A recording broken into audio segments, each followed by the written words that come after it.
दुसऱ्यांदा तुम्ही मनोज जरांगे पाटलांची भेट घेतली, काय चर्चा झाली आणि काय तुम्ही आले कशासाठी होते? नाही, मी त्यांची तब्येत बघायला मी या ठिकाणी काही मंत्री म्हणून आलो नाही, एक कार्यकर्ता म्हणून त्यांची तब्येत बघायला आलो.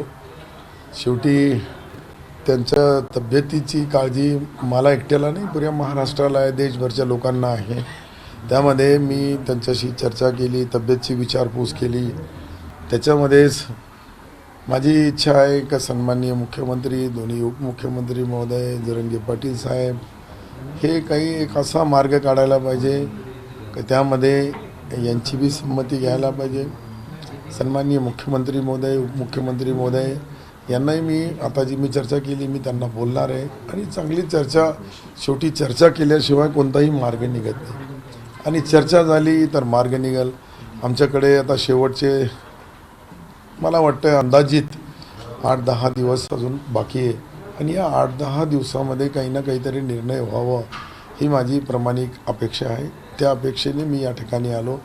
मला काही सरकारने इथे पाठवलं नाही, मी काही सरकारच्या वतीने आलो नाही, पण त्यांचा एक मित्र म्हणून किंवा हितचिंतक म्हणून किंवा त्यांना मानणारा एक कार्यकर्ता म्हणून मी इथे आलेलो आहे. आम्ही दोघांनी चर्चा केली आणि चर्चा करताना मग एकदा तब्येतीच्या नंतर बाकीच्याही चर्चा जे काही आज सध्या आमच्याकडं आज काही चर्चा झाल्या, काही चर्चा आता त्याला अंतिम रूप देताना शिंदे समितीचा अहवाल, जरांगे पाटील साहेबांची मागणी, अजून काही लोक त्याच्यामध्ये वेगवेगळ्या पद्धतीने मागणी आहे. या सर्व विचारात घेऊन सन्माननीय मुख्यमंत्री, दोन्ही उपमुख्यमंत्री याच्यामध्ये निर्णय घेतील असं मला वाटतं. शेवटी मी पहिलेच बोललो की मी या ठिकाणी जो आलो मी त्यांचा मित्र म्हणून ह्याच भावनेने त्यांची तब्येत खराब हो त्यांना मी वेळ घेतला आणि आलो भेटायला. तुम्ही मागे ज्यावेळेस आले होते त्यावेळेस तुम्ही असं म्हटले होते की त्यांचा जो निरोप आहे ते तुम्ही मुख्यमंत्री यांना पोहोचवणार आहात, तो तुम्ही पोहोचवला होता का आणि त्यानंतर त्यांची काय प्रतिक्रिया होती? नाही, त्याच्यामध्येच आता तुम्ही पाहिलं आज बऱ्यापैकी काही ना काही चर्चेला सुरुवात झाली. शेवटी कसं आहे का काही अंतिम निर्णय घेताना सरकार आणि सरकारचे सन्माननीय मुख्यमंत्री, उपमुख्यमंत्री, मंत्रिमंडळ अंतिम निर्णय सर्व विचार विनिमय करून घेतो. मी या ठिकाणी काही बोलावं असा ठोस मी काही बोलणार नाही, पण मी प्रयत्न जरूर करू. खारीचा वाटा माझा दोघांच्या चर्चेमध्ये राहावा ही माझी विनंती राहील. आणि शेवटी ते बी जी लढाई लढू लागले ती लढाई त्यांच्या समाजाच्या, गोरगरिबाच्या, शेवटच्या माणसाची लढाई लढू लागले. सरकार अंतिम निर्णय घेताना सरकार म्हणून सरकारची जी तपासणारी यंत्रणा आहे, आता काही अहवाल आम्हाला अजून तो काही लोकांमध्ये आला नाही, अजून काही लोकांना दाखवला नाही, पण काही अहवालाची चर्चा सन्माननीय मुख्यमंत्री, दोन्ही उपमुख्यमंत्री महोदयासोबत त्यांची झालेली आहे आणि त्यानुसार तो अंतिम निर्णय घेतील. मला वाटतं अजून 8-10 दिवसामध्ये याचा काही ना काहीतरी निर्णय तोडगा निघेल. मुख्यमंत्री महोदयांनी घोषणा केली होती, मला चांगली आठवण आहे, सन्माननीय जरांगे पाटील साहेबांचा एक तिकडून उपोषण चालू होतं आणि इकडे आमचा दशेरा मेळावा होता. दशेरा मेळाव्याच्या वेळेस ज्यावेळेस त्यांनी शपथ घेतलेली आहे की मी मराठा समाजाला रिझर्वेशन देणार, तर मला मुख्यमंत्रीच्या घोषणेवर मुख्यमंत्रीची जे काही शब्द आहे त्या शब्दावर मुख्यमंत्री महोदय अंतिम निर्णय घेतील. 13 महिने नाही झालं ते 13 दिवसात होईल असं वाटतं? कसं आहे, काही निर्णय असे असतात का त्याला कायद्याच्या चौकटीमध्ये बसवण्यासाठी त्यांनी आता तो रूप दिला आणि कायद्याच्या चौकटीमध्ये बसून काही निर्णय घेतले तर निश्चित ते होतात.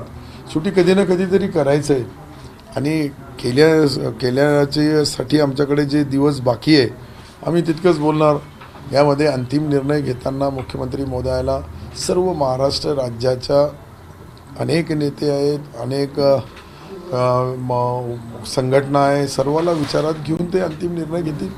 एक व्हिडिओ व्हायरल झाला आता ओबीसी नेते लक्ष्मण हाके सरांचा प्रचंड मद्यप्राशन करून रस्त्यावर गोंधळात एक व्हिडिओ व्हायरल आहे. काय आता मी त्यांच्याबद्दल काही बोलावं त्याला कॉन्ट्रसी तयार होईल. मी काही बोलत नाही कोणाच्याबद्दल. माझी एकच सर्वांना विनंती आहे की महाराष्ट्र हे ओबीसीचं आहे, मराठ्यांचं आहे, मराठा आपला मोठा भाऊ आहे. बाकी आम्ही सर्व जे काही ओबीसी असतील ते बी समाजामधल्या शेवटी त्यांचं नेतृत्व ते करतात. तर त्यांनी काय केलं, मी तर काही व्हिडिओ काही पाहिला नाही, परंतु त्याच्यावर प्रतिक्रिया देणं, पाहिल्याशिवाय विचारल्याशिवाय बोलणं हे काही शक्य नाही. बरं, आता तुम्ही मुख्यमंत्र्याला भेटणार आहात का, किंवा काय बोलणं करणार आहात का, किंवा त्यांनी काय संदेश तुमच्याकडे दिलाय का, आता तो घेऊन जाणार? नाही, त्यांची माझी जी चर्चा झाली, ही चर्चा मी सन्माननीय मुख्यमंत्री महोदयाला बोलणार. मुख्यमंत्री महोदय सर्वाला विश्वासात घेऊन याच्यामध्ये अंतिम निर्णय घेतील. शेवटी मला असं वाटतं की आता कुठेतरी वेळ शेवटचा 10, 15, 13 दिवस जे काही असेल ते तर इलेक्शन कमिशनर साहेब कधी निवडणूक लावतात त्यांना माहिती आहे. पण मला वाटतं की बऱ्यापैकी आता अहवालाचा अनेक सुनावण्या शिंदे समितीने घेतलेल्या आहेत. त्यांचा टेंटेटिव्ह अहवाल ते पूर्ण अभ्यास करून सरकार याच्यावर अंतिम निर्णय घेईल. बरं, त्यांनी काही आम्हाला जे ऐकायला आलं त्यातल्यापैकी होतं की तुम्ही आचारसंहितेच्या लागण्याच्या आधी हे मार्ग लावा, प्रश्न मार्गी लावा वगैरे वगैरे. नाही, निश्चित मी आताही प्रामाणिकपणाने बोलू लागलो की आचारसंहितेच्या अगोदर कदाचित लागला तो पुढची कॉन्ट्रसी होणार नाही. पुढं जरांगे पाटील साहेबाचा समाधान नाही झाला तर जरांगे पाटील साहेब काय करतील ते काही मला कोणाला विचारणं किंवा कोणाला बोलणं, त्यांची जी एक यंत्रणा आहे ती त्यांना बोलते आणि ती यंत्रणा त्यांची गोपनीय असते. मलाही एक दिवस मी त्यांना भेटलो, त्यांनी मला सांगितलं तुम्ही असं समजू नका की मला काही कळत नाही. माझी यंत्रणा स्पेशल, माझी जे लोक आहे मला पूर्ण निरोप देतात, पूर्ण माहिती देतात. मी त्यांच्यासमोर बोलू लागलो काही याच्यामध्ये, तर मी म्हणलं साहेब तुमचाही सन्मान करण्यामध्ये सरकार कुठेही कमी पडणार नाही. माझी प्रामाणिक इच्छा आहे, त्यांची प्रामाणिक इच्छा आहे की कदाचित तुम्ही माझ्या निर्णयाला होकार दिला आणि नाकार दिला, मला पुढचे पावलं उचलावं लागेल. मला ते स्पष्ट शब्दामध्ये बोलले त्यांनी. तुम्ही बी थोडा बाहेरून ऐकलं, कारण की तुम्ही लोक, मी तुम्हाला विनंती करू लागलं बाहेर जा, मला बोलायचं आहे, तुम्ही समोरच उभे आहे. माझी तर अशी झाली परिस्थिती, आणि हे काही बंदूकपेक्षा कमी नाही, बरोबर जरांगे पाटील साहेब, हे बंदूकच्या बी पेक्षा खतरनाक आहे, इतका रसायन खतरनाक आहे. काय होतो, काय बोलतो, कसे बोलतील, याच्यामधला किती छाटकाट करतील आणि काय दाखवतील याची बी गॅरंटी. बरं, तुम्ही मागे ज्यावेळेस बोलणं झालं त्यांच्याशी त्यावेळेस तुम्ही असं म्हटलं होतं की 2 नियम एकत्र यावेत अशी त्यांची इच्छा आहे. आता दोघांनाही समोरच अरे विचारतो बाबा, की त्या इच्छेचं पुढे काय झालं? त्यांनी माझी इच्छा यासाठी बोलली आहे की मुस्लिम समाजाला रिझर्वेशन मिळावं. हे जरांगे पाटील साहेबांनी सांगितलं की ते बी समाज गरीब आहे, त्यांच्याही शिक्षणापासून एज्युकेशनपासून दूर आहे असं त्यांनी बोलले. तर ते मराठा बांधवांची लढाई लढताना त्यांनी मुसलमानाच्या सोबतही त्याला जोडलं. तर मी ज्या जातीचा आहे त्यांचा तितका तर मी आभार मानायला पाहिजे, तितका तर मी हात जोडायला पाहिजे.